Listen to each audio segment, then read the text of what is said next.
देखो ऐसा है कि पर्याय शब्द जो है वो कई प्रकार से कहा जाता है। अवस्था को भी पर्याय कहते हैं और भेद भेद का जो भेद है ना वो भेद को भी पर्याय कहा जाता है। तो वस्तु तो एक है, कर्ता परिणामी द्रव कर्म रूप परिणाम क्रिया पर्याय की फिरन वस्तु एक त्रय नाम, ऐसा है ना। तो अब क्या है, जो भेद किए जाते हैं तो भेद को ही पर्याय कहा जाता है। देखो इसकी परिभाषा इसमें आई है नियमसार जी में, वहां यही लिखा है कि चारों ओर से जिसको भेद किया जाए उस भेद का नाम पर्याय है, ऐसा आता है।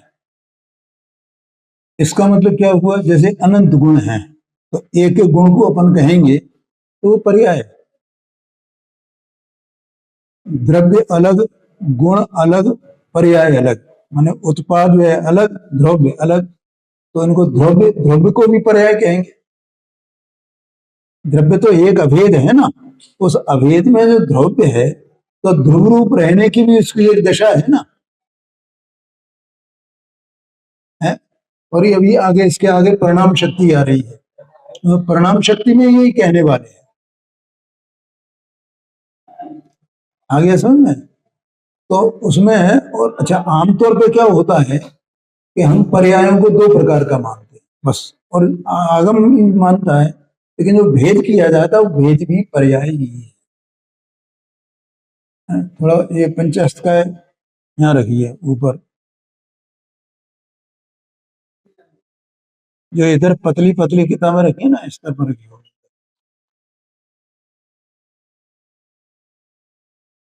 सफेद कवर वाली है।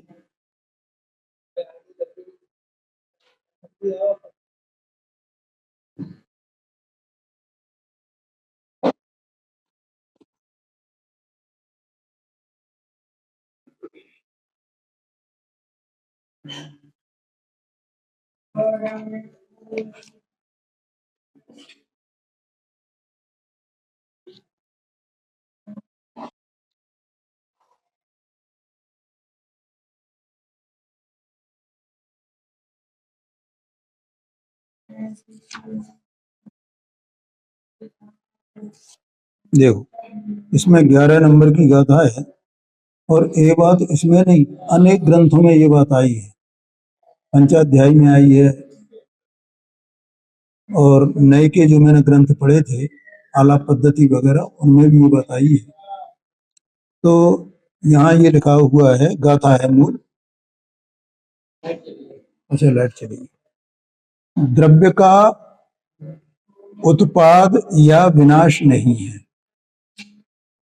द्रव्य माने गुण पर्याय व द्रव्यम, उत्पाद व ध्रुव युक्तम सत, और सत वो द्रव्य है। ठीक है, यहाँ द्रव्य का अर्थ ये लेना, कहीं अपन द्रव्य दृष्टि की अपेक्षा से द्रव्य मतलब अभेद एक को लेते हैं, वहां पर्याय वगैरह इसको गिनते नहीं है। ठीक है, तो द्रव्य का उत्पाद या विनाश नहीं होता, द्रव्य का उत्पाद नहीं होता और द्रव्य का विनाश नहीं होता, मतलब कोई द्रव्य नया उत्पन्न नहीं होगा, और किसी भी द्रव्य का कभी विनाश नहीं हो सकता है। हो सकता है? नहीं हो सकता है। जीव अनंत हैं तो वे अनंत के अनंत ही है, उद्गल अनंत अनंत हैं तो वे अनंत अनंत के अनंत अनंत ही है। धर्म धर्म आकाश काल एक एक हैं तो वे एक ही एक हैं, धर्म धर्म आकाश तीन, और काल असंख्यात हैं तो वे संख्यात ही। तो धर्म द्रव्य दो हो जाए, नया एक कोई उत्पन्न हो जाए, कि आकाश कोई नया उत्पन्न हो जाए, ऐसा हो ही नहीं सकता है। वो उत्पाद भी नहीं है और विनाश भी नहीं। ठीक है, इसका मतलब जो द्रव्य उत्पाद में ध्रुवीतम सत है ना, तो उसमें जो उत्पाद है उसका स्वभाव है वो उत्पाद व्यय क्या होगा? स्वभाव। द्रव्य का स्वभाव है ना पर्याय उत्पाद व्यय, तो उस उत्पाद व्यय का नाश हो जाएगा, उत्पाद व्यय का नाश नहीं होगा। द्रव्य का नाश हो जाएगा, नहीं होएगा। अनंत गुणों का नाश हो जाएगा, नहीं होएगा। तो द्रव्य का ही नाश नहीं हो सकता तो इनका नाश कैसे हो जाए? और जो परिणमनशीलता है उसकी, उसका नाश हो जाएगा, नहीं होगा। इसका मतलब ये हो गया ना। तो ऐसे वो तीनों को मिलाकर अभेद एक है। अब आगे कहते हैं, उसी द्रव्य की पर्यायें विनाश, उत्पाद, ध्रुवता करती हैं। उसी द्रव्य की पर्यायें क्या करती हैं? उत्पाद करती हैं। विनाश माने व्यय करती हैं, उत्पाद व्यय होता है ना, और ध्रुव को करती हैं।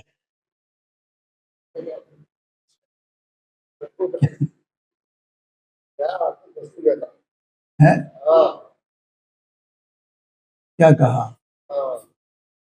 उत्पाद को करती हैं, व्यय को करती हैं, द्रव्य को करती हैं। माने ये तीनों के तीनों स्वयं पर्याय रूप हैं, अलग अलग है। द्रव्य का कारण उसका उस रूप से रहना निरंतर, चला आ रहा ना, चला आ रहा ना, चला आ रहा ना, चला आ रहा। और उत्पाद व्यय पर्याय का उत्पाद व्यय, उत्पाद व्यय, उत्पाद व्यय, उत्पाद व्यय चल रहा है। बोलो समझ में आया क्या? उत्पाद व्यय है तो परिणाम हो गया। हाँ जी। और जो ध्रुव है वो अवस्था हो गई। नहीं, वो ध्रुव अवस्था माने वो एक भाव है। उत्पाद व्यय भी द्रव्य का एक भाव है, और द्रव्य भी एक भाव है, और वो द्रव्य इन सब का है। ये सब अंश हैं और द्रव्य अंशी है। जैसे गुण और गुणी होता है ना। अब देखो, क्या जैसे उत्पाद व्यय हो रहा है वस्तु में, तो द्रव्य का उत्पाद होता है क्या? द्रव्य का व्यय होता है क्या? अब जैसे द्रव्य का उत्पाद नहीं होता है, द्रव्य का व्यय नहीं होता है, द्रव्य का द्रव्य होता है क्या? अगर द्रव्य का द्रव्य हो जाएगा तो क्या कुछ जम जाएगा, वैसा का वैसे रह जाएगा ना। तो उत्पाद में कैसे होगा उसका?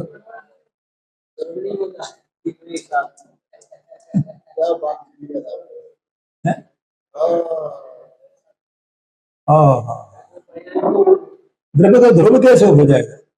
द्रव्य का उत्पाद कैसे हो जाएगा? द्रव्य का विनाश कैसे हो जाएगा?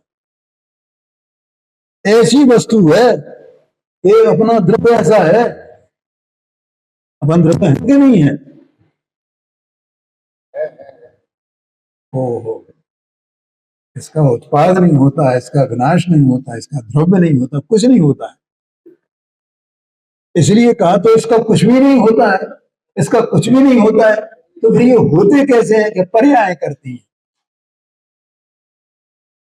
अर्थात द्रव्य इन इन अवस्थाओं रूप रहता है, उत्पाद रूप, व्यय रूप और द्रव्य रूप, तीनों मिलकर के एक द्रव्य है। ये उसमें कार्य चल रहा, ऐसा कहा। समझ में आया क्या? हाँ, अरे एक बार समझे तो सही है क्या।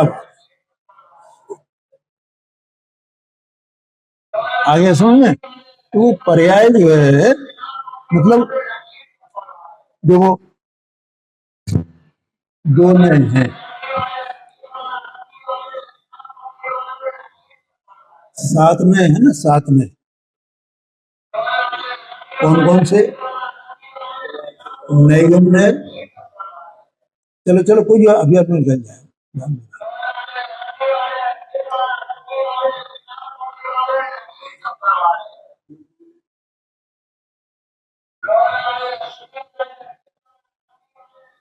नयम संग्रह व्यवहार ऋजुसूत्र शब्द समरूढ़ एवं भूत तत्व सूत्र में दिए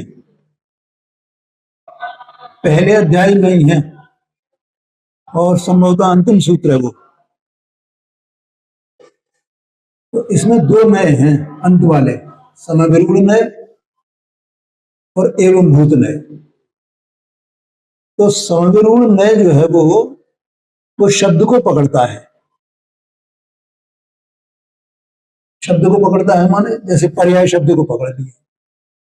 अब वो पर्याय शब्द काय में रूढ़ है कि जो पर्ण में चल रहा है उसमें रूढ़ है वो। अपन सारे जगत पर्याय किसको मानता है? द्रव्य को कोई पर्याय मानेगा नहीं, गुण को पर्याय मानेगा नहीं है।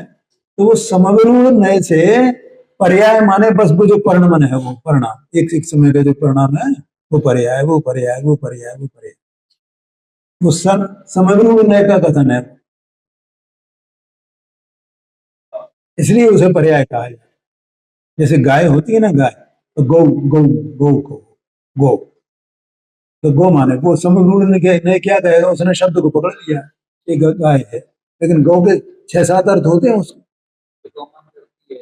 हाँ, जो गमन करता है वो गौ है, ऐसा करके। ऐसे समय है तो समय में अपन किसको समरूढ़ ने किसको कहेगा? समय काल को समय कहेगा। लेकिन समय के 6 अर्थ है, 6 वस्तुओं का समय शब्द लगता है। हाँ, आया समझ में? तो इस तरह वो समरूढ़ नय से पर्याय माने परिणाम, एक एक समय का जो परिणाम हो रहा है वो पर्याय, ठीक है। और वैसे भेद करके देखें तो गुण को भी, एक गुण को भी पर्याय कहा जाता है, ऐसा समझना। द्रव्य को भी पर्याय कहा जाए, ऐसा है। तो ध्रुव रहने का रूप एक उसकी अवस्था है ना, जैसे उत्पाद हो रहा है तो उत्पाद तो परिणाम रूप अवस्था है। तो ये ध्रुव भी एक अवस्था उससे भिन्न हुई ना। ध्रुव रहने की उसकी एक दशा है ना, ध्रुव रहता है ध्रुव रहता है ध्रुव रहता है।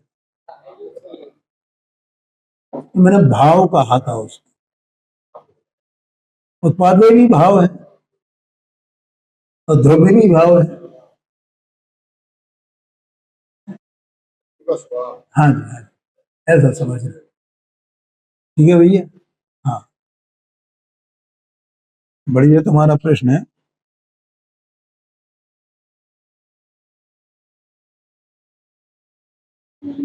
नमः समय साराय स्वानुभूत्या चकास्ते चित् स्वभावाय भावाय सर्वभावान्तराय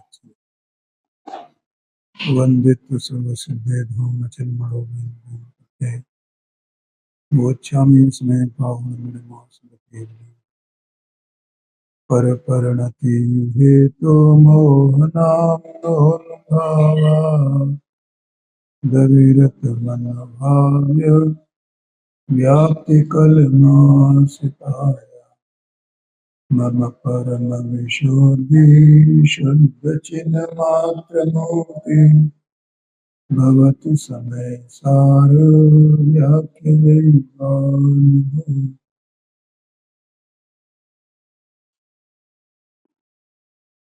मैं सारजी ग्रंथादराज में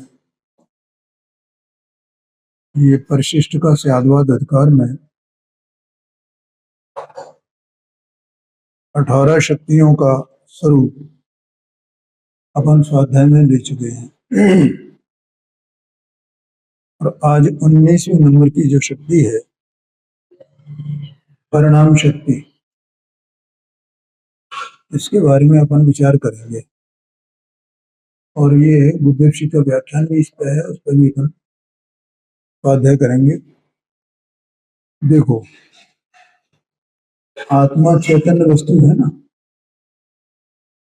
त्रिकाल परम पारणम भाव, चैतन्य वस्तु आत्मा है। उस आत्मा में अनंत शक्तियों में परिणाम शक्ति है। उसका लक्षण यहाँ बताते हैं आचार्य।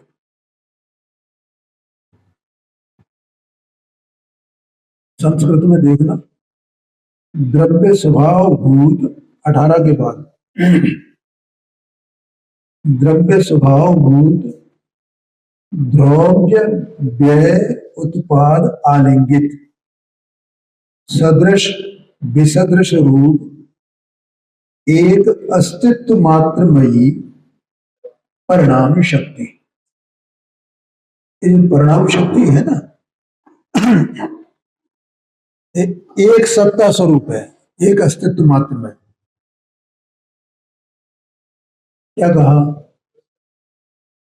एक एक एक माने अभिन्न, एक स्वतंत्र, एक माने स्वतंत्र अभिन्न एक और सबसे भिन्न। ठीक है, ऐसी ये सत्ता रूप है परिणाम शक्ति, और वो द्रव्य के स्वभाव रूप है। क्या कहा? द्रव्य के स्वभाव रूप है। इसका मतलब जो द्रव्य है सोई स्वयं परिणाम है, और परिणाम है सोई द्रव्य है। अब द्रव्य कैसा है कि द्रव्य तो उत्पाद व्यय द्रव्य रूप है ना, तो यहां कहते हैं कि वो शक्ति द्रव्य व्यय उत्पाद आलिंगित है। आलिंगित मानो उसमें उसमय ही है। ये जो परिणाम शक्ति है ये इसको गले लगाए हुए है।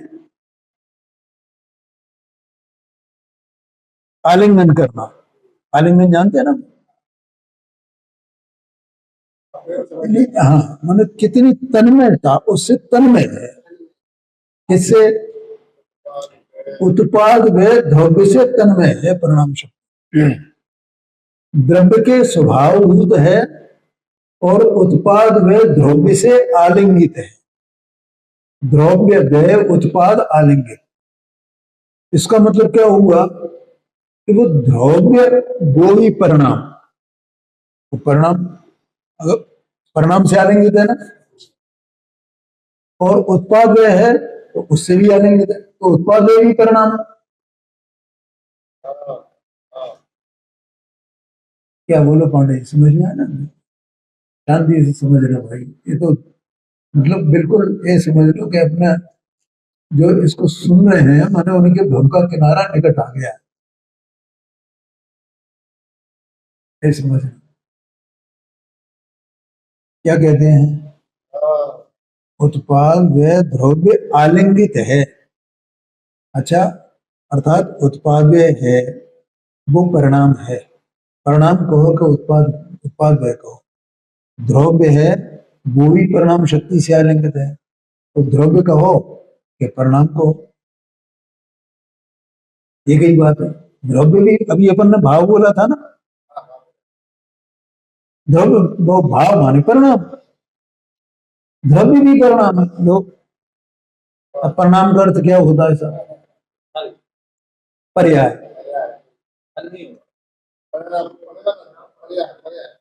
ये परिणाम लोग में बोला जाता है, यहाँ नहीं बोला जाता।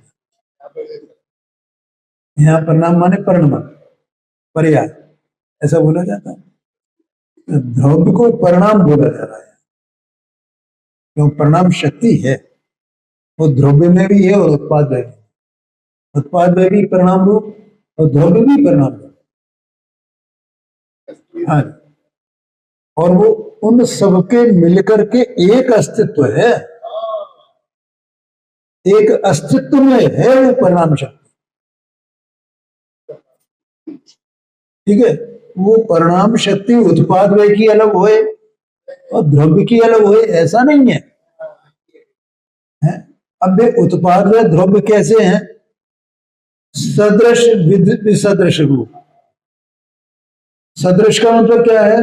सदृश मतलब एक रूप रहता है, एक रूप रहना, एक रूप रहना, एक रूप रहना, एक रूप रहना, अनादि से अनंत काल तक। तो द्रव्य है ना, ये एक रूप रहता है, एक रूप रहता है, एक रूप रहता है, एक रूप रहता है। अनाद से अनंत काल, और उत्पाद व्यय ये विसदृश है, माने इस सदृशता के विपरीत। क्यों? क्योंकि ये उत्पाद भी है और व्यय भी है? प्रकट भी होता है और विलोपित भी होता है, वो उत्पन्न भी होता है और नाश भी हो जाता है। ऐसा विसदृश रूप है ना। तो इन दो भावों से जो निरंतर अनादि अनंत आलिंगित है, ऐसा वो द्रव्य के स्वभावभूत सदा काल एक सत्ता रूप से रहने वाली ऐसी परिणाम शक्ति है।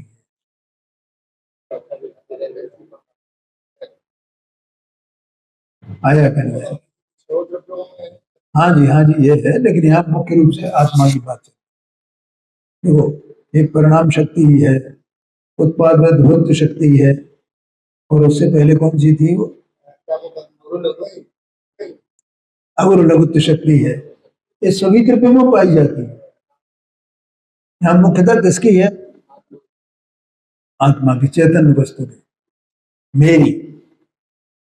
तो बोलो, मैं इसके लिए दूसरी उसकी तरफ देखूं, दूसरे द्रव्यों की तरफ, ये शक्तियां मुझ में ही हैं, मैं ही शक्ति स्वरूप हूं। मुझे किसका अवलंबन करना है? मैं आप ही उत्पाद रूप हूं, आप ही में द्रव्य हूं, मैं परिणाम शक्ति वाला हूं, ऐसा कहते हैं।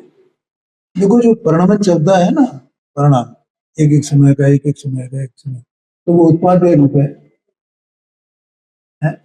तो वो विसदृश कहा। तो विसदृश वास्तव में तो ऐसा ही है। कुछ लोग ऐसा भी लगाते हैं, गुरुदेव सिंह ने इसका भी ज्ञान कराया है कि जैसे परिणमन है ना, पर्याय है, तो पर्याय पहले मिथ्या दृष्टि के रूप में थी पर्याय, फिर बाद में सम्यक दृष्टि के रूप में हो गई, तो अलग अलग उसका व्यय होकर के सम्यक दर्शन हुआ। तो वो भी व्यय और उत्पाद पे उसी प्रकार से घटाया गुरुदेव सिंह। मिथ्या दर्शन का व्यय, सम्यक दर्शन का उत्पाद, इसलिए वो भी सदृश कहा गया, इस प्रकार से गया। क्योंकि वो वस्तु की दशा सदाकाल एक सी नहीं रहती, और एक एक समय की पर्याय वो नवीन नवीन होती है। क्या कहा?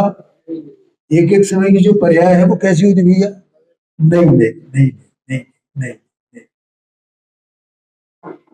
है। तो उत्पाद ये किसके कारण से है? परिणाम शक्ति के कारण से है। क्योंकि वो परिणाम शक्ति के कारण से द्रव्य में उत्पाद व्यय होता है। तो उत्पाद व्यय हुआ तो पहले जो वर्तमान पर्याय है उसका व्यय, और जो नई पर्याय उसका उत्पाद। ठीक है, फिर इस नई पर्याय का भी फिर व्यय, और फिर नई पर्याय उत्पाद। तो हर समय एक एक नई नई पर्याय हो रही है ना। तो ऐसी जो नई नई पर्याय हो रही है, इसका कारण परिणाम शक्ति है। और नई नई पर्याय होने पर भी जो द्रव्य है उसका नाश नहीं होता है। तो वो क्यों नहीं होता है? परिणाम शक्ति के कारण से। द्रव्य में पड़ी है ना वो शक्ति। हाँ जी, हाँ। तो द्रव्य को वो कायम रखती है। हाँ जी, हाँ जी, समझ में आया ना। देखो, इसमें जैसे अपन ने उत्पाद व द्रव्य शक्ति पढ़ी थी, उत्पाद व ध्रुवत्व शक्ति, उत्पाद व ध्रुवत्व शक्ति। तो उत्पाद व ध्रुवत्व शक्ति में उत्पाद व ध्रुवत्व की महिमा बताई गई भेद करके। ठीक है, क्रम अक्रम व्रत व्रतित्व लक्षण, ये उत्पाद व ध्रुवत्व शक्ति है। इसको द्रव्य है, द्रव्य की वो द्रव्य में उत्पाद व ध्रुवत्व की शक्ति है। जब द्रव्य ध्रुव रह करके उत्पाद व रूप हो, ऐसा भेद करके बताया था। अब यहाँ पर क्या बता रहे हैं, यहाँ पर उन सबको एक अस्तित्व मात्र में, ऐसी एक सत्ता का रूप बता रहे हैं उसको, और इस सबसे आलिंगित है वो शक्ति। इसका मतलब उससे आलिंगित होने के कारण से द्रव्य जो है वो टूट नहीं सकता है, उसमें उत्पाद निरंतर अनादि से है और अनंत काल तक चलता रहे। द्रव्य भी उसका अनादि से है और अनंत काल तक चलता रहेगा, ऐसा स्वरूप है।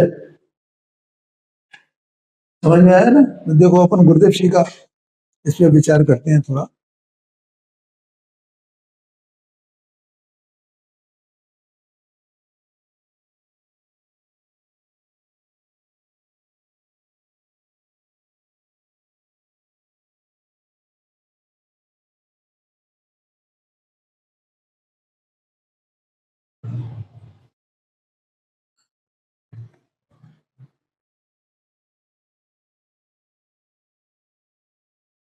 यहां कहते हैं देखो, ध्रुव अर्थात स्थित पना। ध्रुव का मतलब क्या है? स्थित पना। ज्यों का त्यों, ज्यों का त्यों, ज्यों का त्यों, अपने स्वभाव से ही है। द्रव्य स्वभाव, द्रव्य का स्वभाव है ना। क्यों भैया नवीन भाई, क्या है?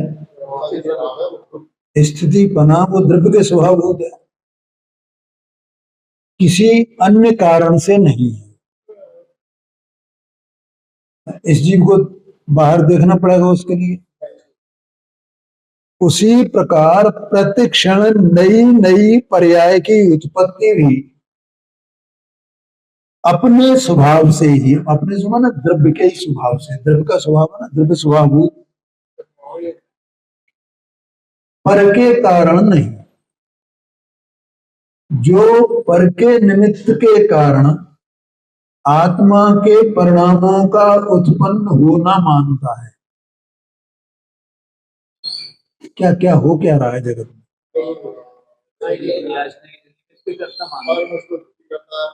हाँ जी, हाँ जी, हाँ जी, हाँ है। गुरु के उपदेश से मुझे सम्यक दर्शन होगा, भगवान की वाणी सुनूंगा तो मुझे सम्यक दर्शन होगा। हाँ जी, हाँ जी। जो परनिमित्त के कारण आत्मा के परिणामों का उत्पन्न होना मानता है, उसने परिणाम शक्ति वाले आत्मा को नहीं जाना। सत्ता का अस्तित्व ध्रुवता की अपेक्षा से तो सदृश है। उसकी सत्ता है ना ध्रुवता की, और उत्पाद व्यय की अपेक्षा भी सदृश है। उत्पाद व्यय दो। ध्रुवता के बिना परिणाम काय में होगा।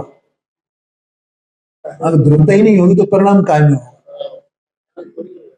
अधर्म में तो नहीं होगा, नहीं परिणाम। और परिणाम नहीं होगा तो वस्तु ही नहीं होगी ना, फिर परिणाम रहेगा किसके आधार से? और उत्पाद व्यय के बिना परिणाम किस प्रकार होगा? उत्पाद व्यय ध्रुवता के बिना परिणाम हो नहीं सकता। उत्पाद व्यय और ध्रुवता, इन तीनों के बिना परिणाम नहीं हो सकता है।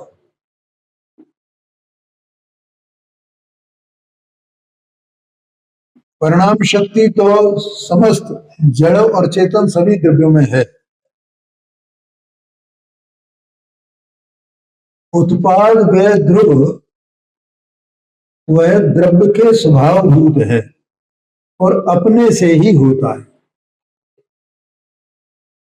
उत्पाद व्यय ध्रुव क्या है?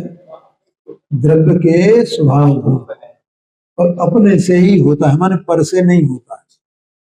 किसी भी वस्तु का कोई भी कार्य पांडे जगत में इतने पदार्थ है, जैसे निमित्त रूप जो वस्तु हो गई अपने को, अपने परिणाम में कोई, अपने वर्तना में कोई दूसरा वस्तु का परिणाम निमित्त हो, ठीक है। तो वो भी अपने में परिणाम शक्ति को धारण करने वाला है कि नहीं है? उसमें भी अपना उत्पाद ध्रुवत्व है कि नहीं है? तो उसका जो उत्पाद ध्रुवत्व है उसकी अपनी परिणाम शक्ति से है ना, और उसकी परिणाम शक्ति और एक दूसरे द्रव्य की या चेतन द्रव्य के परिणाम शक्ति, ये दोनों आपस में एक दूसरे का कुछ कर सकती हैं। चेतन को अपने परिणमने के लिए, अपने परिणाम के लिए, और किसी जड़ के या दूसरे द्रव्य की, चेतन द्रव्य की सहायता चाहिए?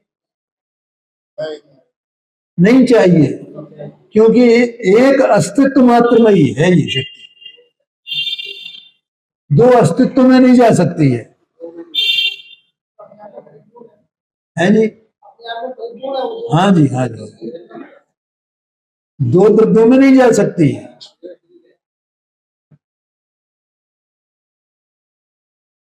पर्याय की उत्पत्ति पर के कारण होती है अथवा निमित्त आय वैसी पर्याय होती है,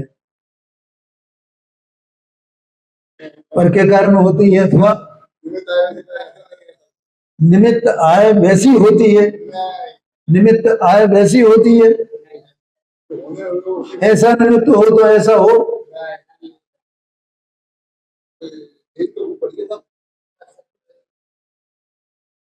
क्या बात है?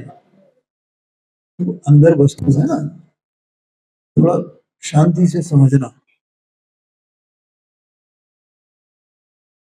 वस्तु है ना, उसको देखना है। ये जीव निमित्त से कार्य होना कम मानता है जब इसमें एकत्व करता है।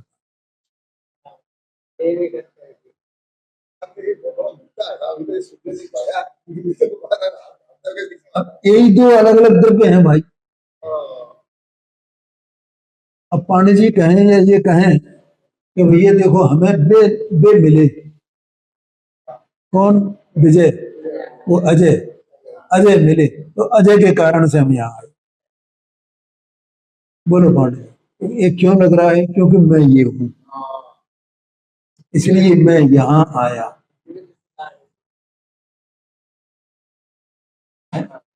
आपने क्या नहीं देखा?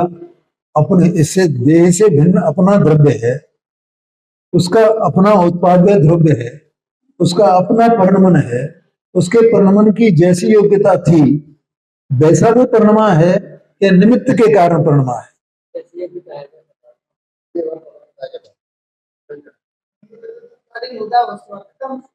हाँ जी, हाँ जी, बोलो, समझ में आया कि किसी समझाने वाला कोई मिले हमें तो हम समझें। समझाने वाले से समझता है? बिल्कुल नहीं समझता है समझाने वाले से। हैं जी? नहीं, बुलाया नहीं जाना, वो उसके दो अर्थ हैं पांडे जी। बुलाया नहीं जाना, एक अर्थ तो ये है कि उपादान को याद करके निमित्त को जानना, उसको भूलना नहीं, ठीक है। दूसरा ये कि हमें हमारी निमित्ताधीन दृष्टि है तो वे निमित्त को छोड़ते ही नहीं है। हाँ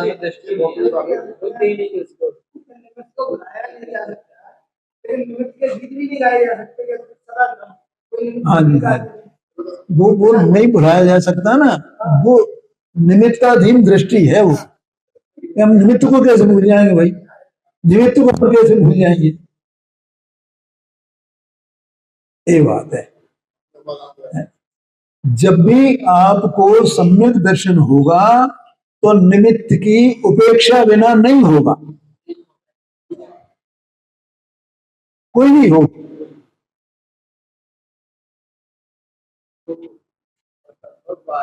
हाँ, बिल्कुल कठोर बात है। है? हाँ हाँ हाँ, बिल्कुल।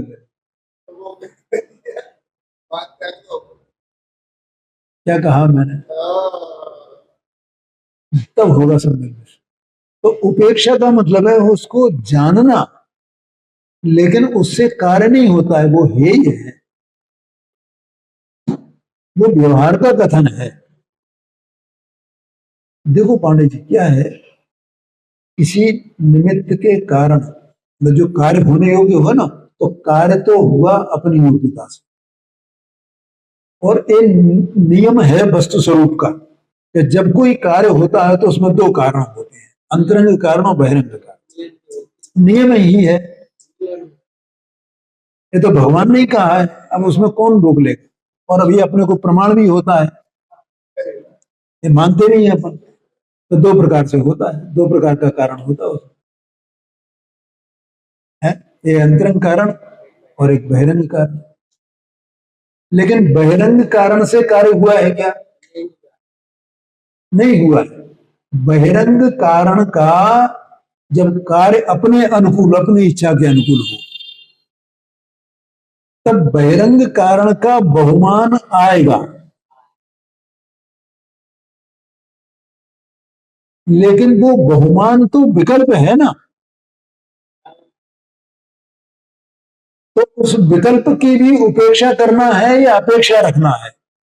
और विकल्प भी अपनी योग्यता से, तत्समय की योग्यता से आया है।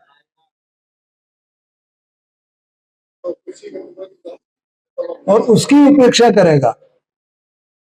निमित्त की उपेक्षा माने उस बहुमान की उपेक्षा, और उसकी उपेक्षा करके अपने द्रव्य में जाए, अपने उपादान को पकड़े। और अपने उपादान को पकड़ने से कहीं बहुमान तो वो भी एक समय का है ना, वो आए बिना नहीं रहेगा, योग्यता के अनुसार, भूमिका के अनुसार, योग्यता के अनुसार, भूमिका के अनुसार निमित्त का बहुमान आएगा। लेकिन क्या हम उसी उसी निमित्त में या निमित्त के बहुमान में ही अटके रहे? क्योंकि वो बहुमान भी आकुलता रूप है, दुख रूप है।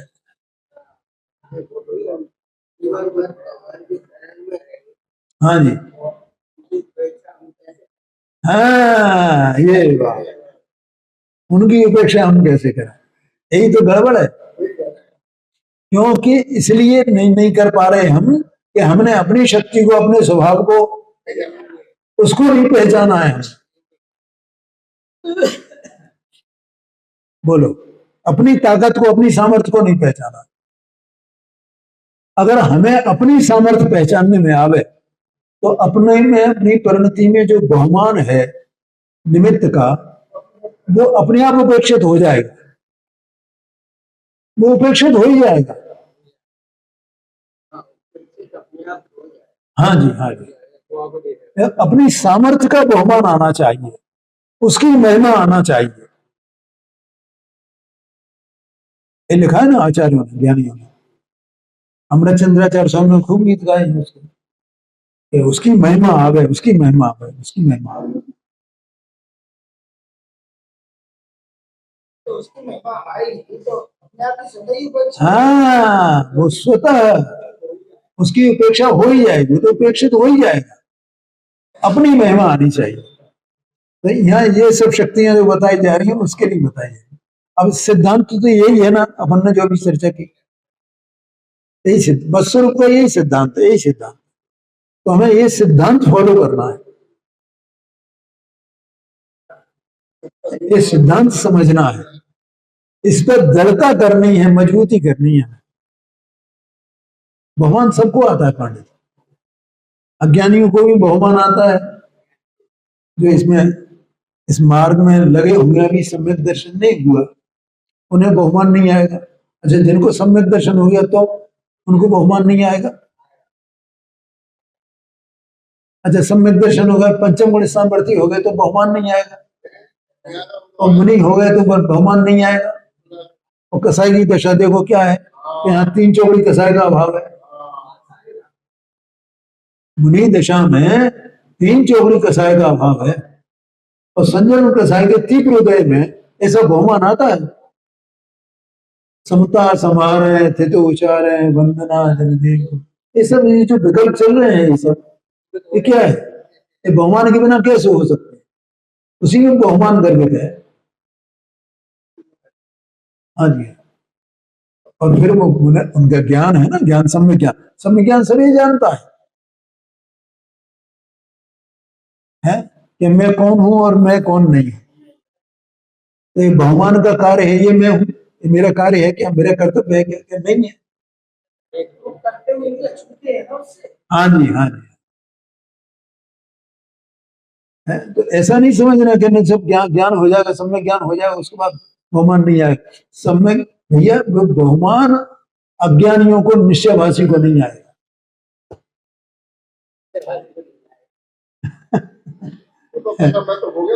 हाँ बहुत छोटी बुद्धि वाले हैं, जब उपनिषद की बात आती है तो अब हाँ हाँ, वो हटाने का मतलब नहीं भाई, बस सब वस्तु स्वरूप के अंतर्गत है ये सब चीजें। इनको हमें बराबर अपने ज्ञान में जानना होगा, इनको सबको स्वीकार करना होगा, इनकी सत्ता है, इनको स्वीकार करना होगा। हम किसी का निषेध नहीं कर सकते हैं किसी भी चीज का। जैसे अपन रोज रोज ये बात करते हैं, एक तरफ तो ये भी कहते हैं इस क्रिया से कुछ नहीं होगा, क्रिया से कुछ नहीं होगा, लेकिन क्रिया से, क्रिया का निषेध किया जा सकता है क्या? वो तो एक द्रव्यानुयोग के जोर में, अध्यात्म के जोर में उसको कहा जाता है। अब जो क्रिया का बिल्कुल निषेध कर दे इससे कुछ नहीं होता है, तो वो निश्चयभाषी है वो।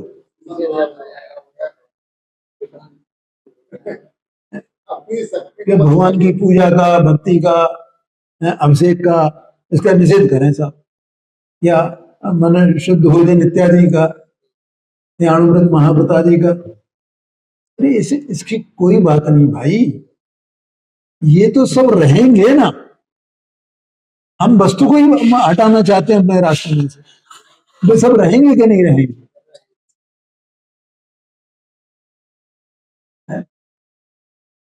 इसलिए निमित्ताधीन दृष्टि उसे छोड़ना है। अपना कार्य पर से नहीं होता है, इसमें कहीं पर का बहुमान करने का निषेध नहीं है। हाँ जी, हाँ जी, हाँ जी, ये बात है, ये बात है ना। हमने उस पर्याय का निषेध कर दिया तो द्रव्य का ही निषेध कर दिया ना। अगर हम बहुमान वाली पर्याय का निषेध कर दें, हमें निमित्त का निषेध करना, तो पर्याय का निषेध कर दें, अपनी अपनी बहुमान की पर्याय, तो अपने द्रव्य का ही निषेध कर दिया ना। तो हमें निषेध किसी का नहीं करना है। इसलिए इसमें जनागम में मुख्य गुण ऐसा वस्तु का स्वरूप है, मुख्य गुण से जाना जाता है उसको। हाँ जी, हाँ, मुख्य किसको करना है और गुण किसको करना है। अभाव किसी का नहीं किया जा सकता है, निषेध किसी का नहीं किया जा सकता। हमें मुख्य क्या होना चाहिए, मुख्य क्या होना चाहिए? तो मुख्य अपनी सत्ता होनी चाहिए, इस चेतन वस्तु की सत्ता होनी चाहिए, इस चेतन वस्तु का स्वरूप होना चाहिए, मैं क्या हूं, कौन हूं, और निमित्त है उसका स्वीकार करना चाहिए। लेकिन निमित्त से कार्य नहीं होता है, ये भी स्वीकार करना चाहिए। निमित्त के बिना कार्य नहीं होगा, तो जब भी जो कार्य होगा, हर समय हो ही रहा है ना कार्य। हम क्या मानते हैं कि हमारी इच्छा अनुसार जो कार्य हो जाए वो तो कार्य हुआ, और इच्छा अनुसार नहीं हुआ तो नहीं हुआ। भैया इच्छा अनुसार नहीं हुआ तो जैसा भी हुआ कार्य तो हुआ क्या नहीं हुआ? तो कार्य होगा तो वो कार्य अपने उपादान से हुआ है कि निमित्त से हुआ है। अब जैसा होने योग्य हो वैसा होगा, बाहर में निमित्त भी उसके अनुकूल वैसा ही होगा।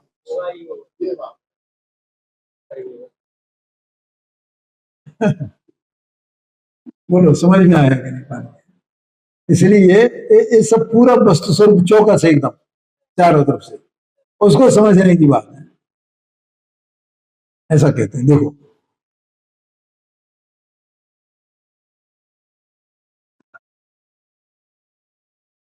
पर्याय की उत्पत्ति पर के कारण होती है अथवा निमित्त आए वैसी पर्याय होती है,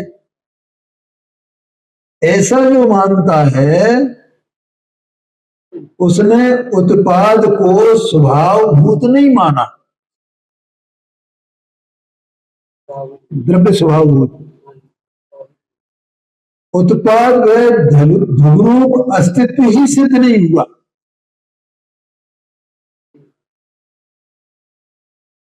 आगे कहते हैं, देखो, ध्रुव शक्ति रूप से वस्तु एक रूप होती है। ध्रुव की अपेक्षा से वस्तु सदृश सदृश सदृश ध्रुवता की अपेक्षा से, किंतु पर्याय रूप से एक रूप नहीं होती है। यदि ध्रुव रूप से एक रूप न हो, ध्रुव रूप से एक रूप न हो और विसदृश हो, ध्रुव रूप से एक रूप न हो तो आत्मा चेतन मिटकर जड़ हो जाएगा।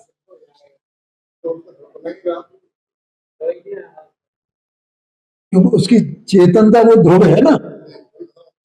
अगर वो ध्रुवता पलट जाए, ध्रुवता का विनाश हो जाए तो जड़ रूप हो जाए ऑटोमेटिकली। इसलिए कहा कि ध्रुव रूप जो है वो एक रूप चेतन चेतन चेतन चेतन, ऐसा चेतन चेतन चेतन चेतन रहता है ध्रुव। वस्तु ध्रुव रूप से सदृश एक रूप रहती है, तथापि पर्याय में उत्पाद बेरूप विसदृशपना है। ऐसा वस्तु का स्वभाव है। उत्पाद तो सद्भाव है। उत्पाद क्या है? प्रवचन सारजी में उसको सद्भाव कहा गया है। और व्यय अभाव है, और पंचाशतका में भी कहा गया है। ये अपन ने अभी कौन सी गाथा पढ़ी थी? 11 नंबर, ठीक है। और उसी के आगे चल करके 39 नंबर की गाथा है, वहां उत्पाद व्यय को सद्भाव और अभाव दिया है। और वहां कहा कि वो उससे नहीं मिलाना, सत का उत्पाद नहीं होता, सत का, तो उसको सद्भाव और अभाव, सत का भाव और सत का अभाव, ऐसा कहा प्रवचन सारजी में और इसमें भी। तो उत्पाद तो सद्भाव है और व्यय अभाव है। एक ही समय में उनमें भिन्न भिन्न पर्याय की विवक्षा है। माने भिन्न भिन्न पर्याय, माने उत्पाद व्यय उत्पाद व्यय उत्पाद व्यय। तो उत्पाद व्यय एक समय की एक पर्याय हुई ना। जो पर्याय का उत्पाद हुआ उसका विनाश होगा ना। वो एक ही पर्याय है जिसका उत्पाद होता है और उसका विनाश होता है। फिर दूसरी पर्याय होती है, उसका उत्पाद होता है और फिर उसका विनाश होता है, ठीक है। जिसका विनाश हुआ है उसके बाद दूसरी पर्याय का उत्पाद होता है। जिसका उत्पाद हुआ उसी का विनाश। ऐसा निरंतर चल रहा है द्रव्य में, सब द्रव्यों में। और अखंड रूप गुण की अपेक्षा से ध्रुवता है। पर्याय की अपेक्षा से उत्पाद विनाश है और गुण की अपेक्षा से ध्रुवता है। यहां एक प्रश्न आया है, पढ़े अपन या समय तो हो गया है, कल ले लेंगे। हाँ हाँ ठीक है।